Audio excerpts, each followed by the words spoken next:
ਸਤਿ ਸ਼੍ਰੀ ਅਕਾਲ ਦੋਸਤੋ, ਤੁਸੀਂ ਦੇਖ ਰਹੇ ਹੋ ਨੌ ਪੰਜਾਬ। ਮੈਂ ਹਾਂ ਨਰੇਸ਼ ਸ਼ਰਮਾ।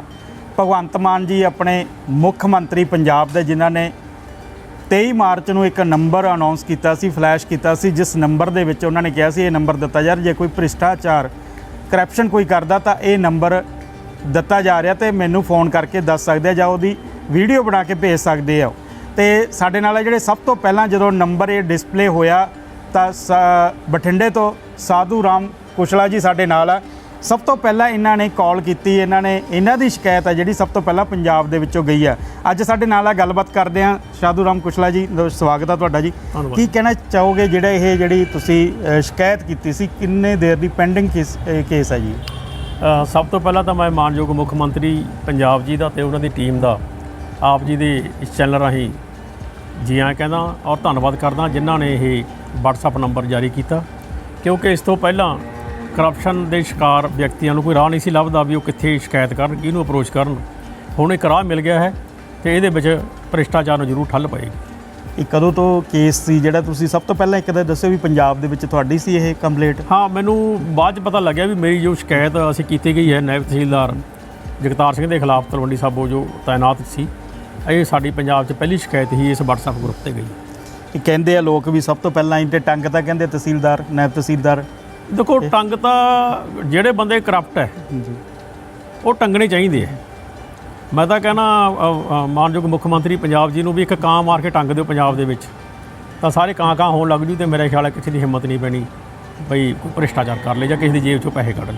ਕੀ ਲੱਗਦਾ ਜੀ ਹੁਣ ਪਹਿਲਾਂ ਕਿਉਂ ਨਹੀਂ ਤੁਸੀਂ ਇਹ ਮੁੱਦਾ ਚੱਕਿਆ ਤੇ ਹੁਣ ਹੀ ਕਿਉਂ? ਕੀ ਗੱਲ, ਕੀ ਕਾਰਨ ਇਹਨਾਂ ਗੈਪ ਕਿਉਂ ਰਿਹਾ ਹੈ? ਦੇਖੋ, ਇਹ 28 ਜਨਵਰੀ ਦੀ ਘਟਨਾ ਹੈ ਜੀ ਤੇ ਪਹਿਲੀ ਸਰਕਾਰ ਤੇ ਕੋਈ ਜ਼ਿਆਦਾ ਵਿਸ਼ਵਾਸ ਨਹੀਂ ਸੀਗਾ। ਮੈਨੂੰ ਪਤਾ ਸੀ ਵੀ ਜੇ ਮੈਂ ਸ਼ਿਕਾਇਤ ਕਰ ਵੀ ਦਿੱਤੀ, ਪਹਿਲੀ ਗੱਲ ਤਾਂ ਪੜਤਾਲ ਨਹੀਂ ਕਰਨੀ, ਜੇ ਪੜਤਾਲ ਕਰ ਵੀ ਲਈ ਤਾਂ ਉਹਨਾਂ ਨੇ ਗੋਲ-ਮੋਲ ਕਰਕੇ ਤੇ ਉਹਨੂੰ ਕਲੀਨ ਚਿੱਟ ਦੇ ਦੇਣੀ ਹੈ ਤੇ ਇੱਕ ਜਿਹੜਾ ਭ੍ਰਿਸ਼ਟ ਅਫਸਰ ਹੈ ਉਹ ਮਤਲਬ ਨਿਕਲ ਜੂਗਾ ਤੇ ਉਹਦਾ ਹੌਸਲਾ ਹੋਰ ਵੱਧ ਜੂਗਾ। ਇਸ ਕਰਕੇ ਸਾਨੂੰ ਉਮੀਦ ਸੀ ਵੀ ਇਲੈਕਸ਼ਨ ਦਾ ਸਮਾਂ ਹੈ ਤੇ ਆਉਣ ਵਾਲੇ ਸਮੇਂ 'ਚ ਲੋਕਾਂ ਦੀ ਜੋ ਗੱਲਾਂ ਬਾਤਾਂ ਜਾਂ ਸੁਣਦੇ ਸੀ, ਵਿਚਰਦੇ ਸੀ ਲੋਕਾਂ 'ਚ ਵੀ ਬਦਲਾਅ ਭਾਲਦੇ ਸੀਗੇ, ਤੇ ਸ਼ਾਇਦ ਸਾਨੂੰ ਉਮੀਦ ਸੀ ਵੀ ਇਹ ਸਰਕਾਰ ਨਵੀਂ ਆਏਗੀ, ਜਿਸ ਕਰਕੇ ਅਸੀਂ ਇਹ ਸ਼ਿਕਾਇਤ ਪਹਿਲਾਂ ਨਹੀਂ ਕੀਤੀ। ਕਿਹੜੇ ਡਿਪਾਰਟਮੈਂਟ 'ਚੋਂ ਰਿਟਾਇਰ ਹੋਏ ਹੋ ਤੁਸੀਂ? ਅਫਸਰ ਰਹੇ ਹੋ ਜੀ, ਕਿਹੜਾ ਡਿਪਾਰਟਮੈਂਟ ਸੀ ਤੁਹਾਡੇ ਕੋਲੇ? ਮੈਂ ADC ਡਿਵੈਲਪਮੈਂਟ ਦਫ਼ਤਰ ਦੇ 40 ਸਾਲ ਸਰਵਿਸ ਕੀਤੀ ਹੈ ਬਤੌਰ ਪ੍ਰੋਜੈਕਟ ਅਫਸਰ, ਔਰ ਮੈਂ ਆਪਣੀ ਸੇਵਾ ਦੇ ਨਾਲ ਭਰੂਣ ਹੱਤਿਆ ਤੇ ਰਿਸ਼ਵਤਖੋਰੀ ਦੇ ਖਿਲਾਫ ਵੀ ਆਵਾਜ਼ ਉਠਾਉਂਦਾ ਰਿਹਾ, ਔਰ ਮੈਂ ਇਨਕੁਆਇਰੀਆਂ ਕਰਾ ਕੇ ਮਤਲਬ ਸਜ਼ਾਵਾਂ ਵੀ ਕਰਾਈਆਂ। ਉਹ ਜਿਹੜਾ ਤੁਹਾਡਾ ਭਰੂਣ ਹੱਤਿਆ ਤੇ ਸੀ, ਉਹ ਮੌਕੇ ਤੇ ਕਹਿੰਦੇ ਫੜੇ ਵੀ ਗਏ ਸੀ, ਉੱਤੇ ਚੱਲਦਾ ਕੇਸ ਕਿ ਹੋਈ ਉੱਤੇ ਕਾਰਵਾਈ? ਦੇਖੋ, ਅਸੀਂ 2-3 ਕੇਸਾਂ ਤੇ ਮੌਕੇ ਤੇ ਰੇਡ ਵੀ ਡੁਕਾਏ ਪੇਸ਼ੈਂਟ ਭੇਜ ਕੇ ਮਾਰੀ ਸੀਗੀ। DC ਸਾਹਿਬ ਜਾਂ ADC ਸਾਹਿਬ ਸਾਡੇ ਨਾਲ ਜਾਂਦੇ ਰਹੇ ਆ ਜੀ। ਲੇਕਿਨ ਸਮੇਂ ਦੀਆਂ ਸਰਕਾਰਾਂ ਨੇ ਕਰਪਸ਼ਨ ਦੇ ਬੇਸ 'ਤੇ ਲਾ ਲਓ ਜਾਂ ਸਿਆਸੀ ਦਬਾਅ ਲਾ ਲਓ, ਉਹ ਕੇਸਾਂ ਸਾਡੇ ਗਵਾਹ ਮੁਕਰਾਤੇ ਸੀਗੇ। ਫਿਰ ਵੀ ਜੋ ਸਾਡੇ 18 ਡਾਕਟਰਾਂ ਦੇ ਖਿਲਾਫ ਕੇਸ ਸੀਗੇ, ਉਹਨਾਂ ਦੇ ਵਿੱਚੋਂ ਅਸੀਂ 3 ਨੂੰ ਸਜ਼ਾ ਕਰਾਉਣ 'ਚ ਕਾਮਯਾਬ ਹੋ ਗਈ ਸੀ। ਲੇਕਿਨ ਸਾਨੂੰ ਖੁਸ਼ੀ ਦੀ ਗੱਲ ਇਹ ਹੈ ਵੀ ਘੱਟੋ ਘੱਟ ਕਈ ਲੱਖ ਬੱਚੀਆਂ ਨੂੰ ਜਨਮ ਲੈਣ ਦਾ ਮੌਕਾ ਮਿਲਿਆ ਸਾਡੇ ਇਸ ਰੌਲਾ ਗੋਲਾ ਪਾਉਣ ਦੇ ਨਾਲ ਜਾਂ ਕੇਸ ਕਰਨ ਦੇ ਨਾਲ। ਡਾਕਟਰ ਦਾ ਕੀ ਨਾਮ ਸੀ ਜੀ? ਕਿਹੜਾ ਹਸਪੀਟਲ ਕਿਹੜਾ ਸੀ ਉਹ? ਡਾਕਟਰ ਲక్ష్ਮੀ ਗਰਗ ਸੀਗੀ ਰਾਮਪੁਰੇ ਤੋਂ, ਉਹਨੂੰ ਸਜ਼ਾ ਹੋ ਗਈ ਸੀਗੀ। ਇੱਕ ਇੱਥੇ ਬੁਟੀਕ ਚਲਾਉਂਦੀ ਸੀਗੀ ਲੇਡੀ, ਉਸ ਨੂੰ ਸਜ਼ਾ ਹੋ ਗਈ ਸੀ। ਇੱਕ ਹਰਮੇਸ਼ ਪਾਲ ਹੈ, ਉਹਨੂੰ ਸਜ਼ਾ ਹੋ ਗਈ ਸੀ, ਬਾਅਦ 'ਚ ਅਪੀਲ ਕਰਕੇ ਉਹ ਨਿਕਲ ਗਿਆ ਸੀ।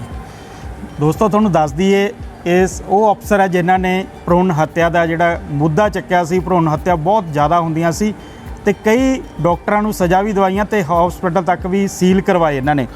ਹੁਣ ਭ੍ਰਿਸ਼ਟਾਚਾਰ ਤੇ ਜਿਹੜਾ ਨੰਬਰ ਕੀਤਾ, ਜਿਹੜਾ ਇਹਨਾਂ ਨੇ ਜਾਰੀ ਨੰਬਰ ਕੀਤਾ, ਡਿਸਪਲੇ ਕੀਤਾ ਭਗਵੰਤ ਮਾਨ ਜੀ ਨੇ, ਉਸ ਨੰਬਰ ਤੇ ਪਹਿਲੀ ਕੰਪਲੇਂਟ ਇਹਨਾਂ ਦੀ ਸੀ। ਉਹ ਕੀ ਮਾਮਲਾ ਕੀ ਸੀ ਪੂਰਾ ਗੱਲਬਾਤ ਕਰਾਂਗੇ ਅਸੀਂ ਇਹਨਾਂ ਨਾਲ। ਉਹ ਕਿਸ ਚੀਜ਼ ਦੇ ਵਿੱਚ ਰਿਸ਼ਵਤ ਲੈਤੀ ਸੀ ਉਹਨਾਂ ਨੇ, ਉਹ ਕਿਵੇਂ ਸੀ, ਸਾਡਾ ਡਿਟੇਲ 'ਚ ਸਾਨੂੰ ਸਮਝਾਈਏ। ਦੇਖੋ, ਜਿੱਥੇ ਆਪਾਂ ਖੜ੍ਹੇ ਹਾਂ ਗਊਸ਼ਾਲਾ ਦੇ ਵਿੱਚ, ਇਹਦੇ 'ਚ ਕੁਝ ਪੋਰਸ਼ਨ ਸਾਡਾ ਨੀਵਾਂ ਹੈ। ਅੱਛਾ ਜੀ। ਔਰ ਸਾਡੇ ਸਾਬਕਾ ਪ੍ਰਧਾਨ ਸ਼੍ਰੀ ਸਾਧੂ ਰਾਮ ਗੋਇਲ ਜੋ ਪੰਚਕੂਲੇ ਅੱਜ ਕੱਲ੍ਹ ਰਹਿੰਦੇ ਨੇ ਜੀ, ਉਹਨਾਂ ਦੀ ਇੱਛਾ ਸੀ ਵੀ ਇਹ ਮੈਂ ਤੁਹਾਨੂੰ ਇੱਕ ਜਗ੍ਹਾ ਦੇ ਦੇਣਾ, ਉਹਨੂੰ ਵੇਚ ਕੇ 30 ਲੱਖ ਦੀ ਜਗ੍ਹਾ ਵਿਕ ਜੂਗੀ। ਉਹ 6 ਨਾਲ 15 ਮਰਲੇ ਜਗ੍ਹਾ, ਉਹ ਰਿਫਾਈਨਰੀ ਰੋਡ 'ਤੇ ਸ਼ੇਖੂ ਪਿੰਡ ਦੇ ਵਿੱਚ। ਓਕੇ, ਵੀ ਤੁਸੀਂ ਇਹਨੂੰ ਵੇਚ ਕੇ ਤੇ ਜਗ੍ਹਾ ਇਹ ਉੱਚੀ ਕਰ ਲਓ। ਅਸੀਂ ਉਹ ਵਸੀਕੇ ਤਸਦੀਕ ਕਰਾਉਣ ਵਾਸਤੇ 3 ਜਣੇ ਗਊਸ਼ਾਲਾ ਵੱਲੋਂ ਸੀਗੇ ਤੇ ਇੱਕ ਸਾਡਾ ਜ਼ਿਮੀਂਦਾਰ ਸੀਗਾ ਨਾਲ ਸ਼ੇਖੂ ਪਿੰਡ ਦਾ ਜੋਗਿੰਦਰ ਸਿੰਘ। ਤੇ ਸਾਡਾ ਟਾਈਮ ਜਾਂ ਵਸੀਕੇ ਸਾਡੇ ਤਿਆਰ ਕਰ ਲਏ ਸੀਗੇ ਬਗੀਰਤ ਰਾਏ ਬਾਂਸਲ ਐਡਵੋਕੇਟ ਨੇ, ਤੇ ਉਹਨਾਂ ਨੇ ਔਨਲਾਈਨ ਟਾਈਮ ਲੈ ਲਿਆ ਸੀਗਾ ਜੀ। ਟਾਈਮ 28 ਜਨਵਰੀ ਦੀ ਸੀਗੀ।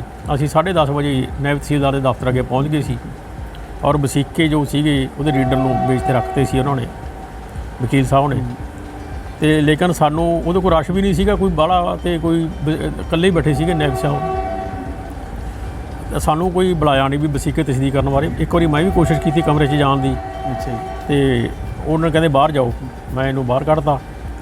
ਫਿਰ ਅਸੀਂ ਕੋਸ਼ਿਸ਼ ਕੀਤੀ, ਇੱਥੋਂ ਸਾਡੇ ਪ੍ਰਧਾਨ ਜੀ ਨਾਲ ਗੱਲ ਕਰਕੇ OSD ਹੈ ਜੋ ਸਰਦਾਰ ਮਨਪ੍ਰੀਤ ਸਿੰਘ ਬਾਦਲ ਜੀ ਦੇ, ਉਹਨਾਂ ਤੋਂ ਵੀ ਫੋਨ ਕਰਾਇਆ।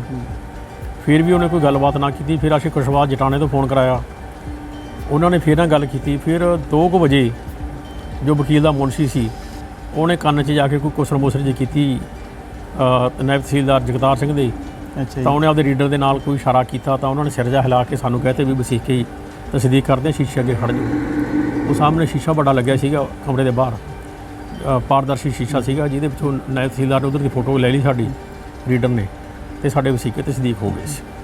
ਅੱਛਾ ਜੀ। ਫਰਵਰੀ ਦੇ ਪਹਿਲੇ ਹਫ਼ਤੇ ਜਦੋਂ ਸਾਨੂੰ ਵਸੀਕੇ ਤਸਦੀਕ ਜਿਹੜੇ ਸਾਡੇ ਹੋਈ ਸੀ ਉਹ ਭੇਜ ਦਿੱਤੇ, ਤੇ ਨਾਲ ਮੈਨੂੰ ਇੱਕ ਲਿਸਟ ਦਿੱਤੀ ਗਈ ਖਰਚੇ ਦੀ, ਜੋ ਮੈਂ ਤੁਹਾਡੇ ਰੂਬਰੂ ਕਰ ਰਿਹਾ ਹਾਂ। ਦੋਸਤੋ, ਇਹ ਖਰਚੇ ਦੀ ਲਿਸਟ ਹੈ ਜਿਹੜੀ ਦਿਖਾ ਰਹੇ ਆ, ਪੂਰਾ ਸਬੂਤ ਹੈ ਜਿਹੜਾ, ਇਹ ਸਾਰੀ ਪੇਮੈਂਟ ਹੈ ਜਿਹੜੀ ਪੂਰੀ ਦਿੱਤੀ ਹੋਈ ਹੈ, ਡਿਟੇਲ ਬਣਾਈ ਹੋਈ ਹੈ। 10,742 ਰੁਪਏ। ਤੇ ਤਹਿਸੀਲਦਾਰ ਦਾ ਕੀ ਖਰਚਾ ਪਾਇਆ ਉਹਨਾਂ ਨੇ ਵੀ? ਤਹਿਸੀਲਦਾਰ ਕਾਹਦੇ ਪੈਸੇ? ਇਹ ਸਾਡੇ 2 ਵਸੀਕੇ ਸੀ ਜੀ, 1500 ਤਹਿਸੀਲਦਾਰ ਦਾ ਪਾਇਆ ਹੋਇਆ ਖਰਚਾ, 100 ਰੁਪਏ ਉਹਦੇ ਚਪੜਾਸੀ ਦਾ ਖਰਚਾ ਪਾਇਆ ਹੋਇਆ। ਕੁੱਲ 3000 ਤਹਿਸੀਲਦਾਰ ਨੂੰ ਗਿਆ ਰਿਸ਼ਵਤ ਦੇ ਤੌਰ ਤੇ, 200 ਰੁਪਏ ਉਹਦੇ ਚਪੜਾਸੀ ਨੂੰ ਗਿਆ ਹੋਇਆ। ਇਹ ਰਿਸ਼ਵਤ 3200 ਰੁਪਏ 3200 ਰੁਪਏ ਰਿਸ਼ਵਤ ਗਈ ਹੈ ਜੀ। ਅਸੀਂ ਗਊਸ਼ਾਲਾ 'ਚ ਖਰਚਾ ਪਾ ਚੁੱਕੇ ਹਾਂ, ਔਰ ਅਸੀਂ ਉਸੇ ਦਿਨ ਹੀ ਖਰਚਾ ਪਾ ਕੇ ਫੈਸਲਾ ਲੈ ਲਿਆ ਸੀ ਇਹਦੀ ਸ਼ਿਕਾਇਤ ਕਰਨ ਦੀ। ਸ਼ਿਕਾਇਤ ਤੇ ਹੁਣ ਕਾਰਵਾਈ ਹੋਗੀ ਜੀ?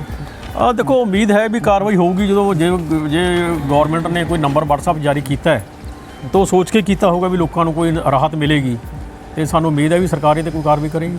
ਕੁਛਲਾ ਜੀ, ਲੱਗਦਾ ਤੁਹਾਨੂੰ ਹੁਣ ਇਹ ਉਮੀਦ ਹੈਗੀ ਹੈ ਸਰਕਾਰ ਤੋਂ? ਕਿਉਂਕਿ ਜਿਹੜੀ ਸਰਕਾਰ ਬਣੀ ਆ, ਲੋਕਾਂ ਦਾ ਇਹੀ ਸੀ ਇਲੈਕਸ਼ਨਾਂ ਤੋਂ ਪਹਿਲਾਂ ਜੀ ਵੀ ਭ੍ਰਿਸ਼ਟਾਚਾਰ ਖਤਮ ਹੋਊਗਾ। ਜਿਹੜੇ ਪੈਸੇ ਕਿਹੜੇ ਡਿਪਾਰਟਮੈਂਟ ਦੇ ਵਿੱਚ ਇਹ ਰਿਸ਼ਵਤ ਚੱਲਦੀ ਆ ਤੁਹਾਨੂੰ, ਕਿਉਂਕਿ ਤੁਸੀਂ ਸਰਕਾਰੀ ਅਫਸਰ ਰਹੇ ਹੋ, ਰਿਟਾਇਰ ਹੋ, ਇਹ ਜ਼ਿਆਦਾ ਕਰਪਸ਼ਨ ਕਿਹੜੇ ਡਿਪਾਰਟਮੈਂਟ 'ਚ? ਐਕਚੁਅਲੀ ਕਰਪਸ਼ਨ ਚੱਲਦੀ ਹੈ ਜਦੋਂ ਸਾਨੂੰ ਪੋਲੀਟੀਸ਼ੀਅਨ ਬਗਾਰ ਪਾ ਦਿੰਦੇ ਆ ਜੀ। ਜੇ ਪੋਲੀਟੀਸ਼ੀਅਨ ਬਗਾਰ ਪਾਉਂਦੇ ਆ DC ਨੂੰ, ਜਾਂ ਥੱਲੇ ਤਹਿਸੀਲਦਾਰਾਂ ਨੂੰ ਕਹਿ ਦਿੰਦੇ ਆ, SDM ਨੂੰ ਕਹਿ ਦਿੰਦੇ ਆ, ਜਾਂ ਦੂਜੇ ਦਫ਼ਤਰਾਂ 'ਚ ਐਕਸਾਈਜ਼ 'ਚ ਕਹਿ ਦਿੰਦੇ ਆ, ਫੂਡ ਸਪਲਾਈ 'ਚ ਕਹਿ ਦਿੰਦੇ ਆ, ਤਾਂ ਉਹ ਜੇਬ 'ਚੋਂ ਕੋਈ ਬੰਦਾ ਅਫਸਰ ਪੈਸੇ ਨਹੀਂ ਲਾਉਂਦਾ। ਉਹ ਜੇ 10 ਰੁਪਏ ਖਰਚ ਕਰਦਾ ਤਾਂ 50 ਰੁਪਏ ਇਕੱਠੇ ਕਰਦਾ। ਬਿਲਕੁਲ।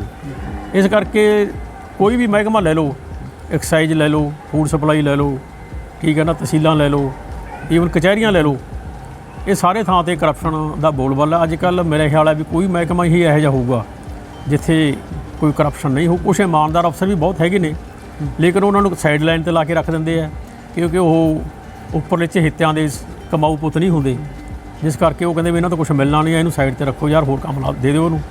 ਤੇ ਜਿਹੜੇ ਮੇਨ ਸੀਟਾਂ ਹੁੰਦੀਆਂ ਉਹ ਕਰਪਟ ਬੰਦਿਆਂ ਨੂੰ ਹੀ ਦਿੱਤੀਆਂ ਜਾਂਦੀਆਂ। ਇਹ ਜਿਹੜੇ ਹਿੱਸਾ ਪੱਤੀ ਜਿਹੜੇ ਉੱਪਰ ਤੱਕ ਜਾਂਦਾ ਹੋਊਗਾ, ਮੰਤਰੀਆਂ ਤੱਕ ਜਾਂਦਾ ਜੀ? ਦੇਖੋ, ਮੈਂ ਕਦੇ ਇਸ 'ਚ ਮਤਲਬ ਇਹ ਤਾਂ ਸ਼ੇਅਰ ਨਹੀਂ ਕੀਤਾ ਵੀ ਮੈਂ ਕੋਈ ਦਿੱਤਾ ਹੋਵੇ, ਲੇਕਿਨ ਜੋ ਆਮ ਗੱਲ ਚੱਲਦੀ ਹੈ ਵੀ ਮੰਤਰੀਆਂ ਨੂੰ ਜਾਂਦਾ ਹੈ ਪੈਸਾ, ਇਸ ਗੱਲ 'ਚ ਕੋਈ ਰਾਏ ਨਹੀਂ ਹੈ। ਲੋਕ ਆਮ ਚਰਚਾ ਹੁੰਦੀ ਹੈ ਇਹ ਵੀ ਅਸੀਂ ਕਿਹੜਾ ਘਰੇ ਰੱਖਦੇ ਹਾਂ ਜੀ, ਅਸੀਂ ਤਾਂ ਉੱਥੇ ਦੇਣੇ ਹੁੰਦੇ ਆ। ਕਈ ਵਾਰੀ ਪੈਸੇ ਦੇ ਕੇ ਸੀਟਾਂ ਲਈਆਂ ਜਾਂਦੀਆਂ ਜੀ, ਪੁਲਿਸ ਦੀਆਂ ਵੀ ਸੀਟਾਂ ਲਈਆਂ ਜਾਂਦੀਆਂ, ਥਾਣੇ ਵੀ ਲਏ ਜਾਂਦੇ ਆ, ਤੇ ਕਈ ਵਾਰੀ ਰੀਡਰ ਜਿਹੜੇ ਲੱਗਦੇ ਨੇ ਤਹਿਸੀਲਦਾਰਾਂ ਦੇ ਉਹ ਵੀ ਪੈਸੇ ਦੇ ਕੇ ਲੱਗਦੇ ਨੇ। ਇਸ ਕਰਕੇ ਉੱਪਰੋਂ ਕਰਪਸ਼ਨ ਸ਼ੁਰੂ ਹੁੰਦੀ ਹੈ, ਥੱਲੇ ਦੇ ਚੱਲਦੀ ਹੈ। ਲੱਗਦਾ ਤੁਹਾਨੂੰ ਵੀ ਭਗਵੰਤ ਮਾਨ ਜੀ ਆਏ ਤੇ ਹੋ ਸਕਦਾ ਸਿਸਟਮ ਬੰਦ? ਦੇਖੋ ਜੀ, ਸਰਕਾਰ ਇਕੱਲਾ ਭਗਵੰਤ ਮਾਨ ਕੁਛ ਨਹੀਂ ਕਰ ਸਕਦਾ। ਜੇ ਅਸੀਂ ਸੋਚੀਏ ਵੀ ਭਗਵੰਤ ਮਾਨ ਕੋਲੇ ਕੋਈ ਜਾਦੂ ਦੀ ਛੜੀ ਹੈ, ਇਸ ਤਰ੍ਹਾਂ ਨਹੀਂ ਹੁੰਦਾ। ਉਹਨਾਂ ਨੂੰ ਇੱਕ ਸਿਸਟਮ ਬਣਾਉਣਾ ਪਏਗਾ। ਜਿਹੜੇ ਲੋਕ ਸਾਡੇ ਖਾਸ ਕਰ ਨੌਜਵਾਨ ਨੇ, ਕਿਉਂਕਿ ਅਸੀਂ ਭਰੂਣ ਹੱਤਿਆ ਦੇ ਵਿੱਚ ਦੇਖੇ ਵੀ ਨੌਜਵਾਨਾਂ ਦਾ ਬਹੁਤ ਵੱਡਾ ਰੋਲ ਰਿਹਾ ਭਰੂਣ ਹੱਤਿਆ ਰੋਕਣ ਦੇ ਵਿੱਚ। ਉਹ ਇਨਫੋਰਮੇਸ਼ਨ ਦਿੰਦੇ ਸੀ, ਸੀਕ੍ਰੇਟ ਇਨਫੋਰਮੇਸ਼ਨ ਹੁੰਦੀ ਸੀ, ਉਹਨਾਂ ਦਾ ਨਾਂ ਨਹੀਂ ਕਦੇ ਵੀ ਨਸ਼ਰ ਕਰਦੇ ਸੀ। ਇਸੇ ਤਰ੍ਹਾਂ ਜੇਕਰ ਸੁਸਾਇਟੀਆਂ ਬਣਾ ਕੇ ਡਿਸਟ੍ਰਿਕਟ ਲੈਵਲ 'ਤੇ, ਬਲਾਕ ਲੈਵਲ 'ਤੇ ਨੌਜਵਾਨਾਂ ਨੂੰ ਔਰ ਖਾਸ ਕਰ ਲੇਡੀਜ਼ ਨੂੰ ਨਾਲ ਲਿਆ ਜਾਵੇ ਤਾਂ ਨਸ਼ਾ ਵੀ ਖਤਮ ਹੋ ਸਕਦਾ ਹੈ, ਤੇ ਜਿਹੜੀ ਇਹ ਆਪਣਾ ਕਰਪਸ਼ਨ ਹੈ ਇਹਨੂੰ ਵੀ ਠੱਲ ਪੈ ਸਕਦੀ ਹੈ।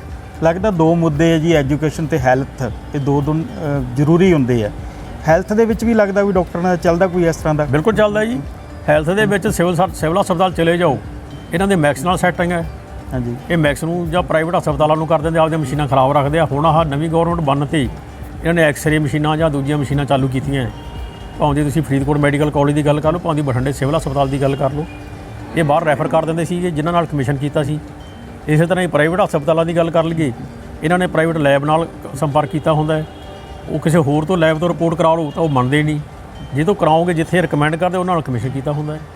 ਇਹ ਕਰਪਸ਼ਨ ਸਾਰੇ ਥਾਂ ਹੀ ਚੱਲਦੀ ਹੈ। ਚਲੋ ਜੀ, ਥੈਂਕ ਯੂ, ਧੰਨਵਾਦ ਤੁਹਾਡਾ ਸਮਾਂ ਦੇਣ ਦਾ। Thank you. ਇਹ ਸਨ ਸਾਧੂ ਰਾਮ ਕੁਸ਼ਲਾ ਜੀ, ਜਿਨ੍ਹਾਂ ਨੇ ਪਹਿਲੀ ਜਿਹੜੀ ਕੰਪਲੇਂਟ ਭਗਵੰਤ ਮਾਨ ਜੀ ਦਾ ਨੰਬਰ ਜਦੋਂ ਡਿਸਪਲੇ ਹੋਇਆ ਤਾਂ ਸਭ ਤੋਂ ਪਹਿਲਾਂ ਕੰਪਲੇਂਟ ਇਹਨਾਂ ਨੇ ਕੀਤੀ ਸੀ। ਤਹਿਸੀਲਦਾਰ ਜਿਹੜੇ ਨਾਇਬ ਤਹਿਸੀਲਦਾਰ ਸੀ ਉਹਨਾਂ ਤੇ ਕਾਰਵਾਈ, ਕਿਉਂਕਿ ਰਿਸ਼ਵਤ ਮੰਗੀ 3200 ਰੁਪਇਆ, 200 ਰੁਪਇਆ ਪੀਐਨ ਦਾ ਤੇ 3000 ਰੁਪਇਆ ਉਹਨਾਂ ਦਾ ਸੀ। ਹੁਣ ਦੇਖਦੇ ਹਾਂ ਕਾਰਵਾਈ ਅੱਗੇ ਕੀ ਹੁੰਦੀ ਆ, ਸਰਕਾਰ ਕਰਦੀ ਹੈ ਕਿ ਨਹੀਂ ਕਰਦੀ, ਇਹ ਬਾਅਦ ਦੀ ਗੱਲ ਹੈ। ਮੈਂ ਨਰੇਸ਼ ਸ਼ਰਮਾ, ਨੌ ਪੰਜਾਬ, ਬਠਿੰਡਾ।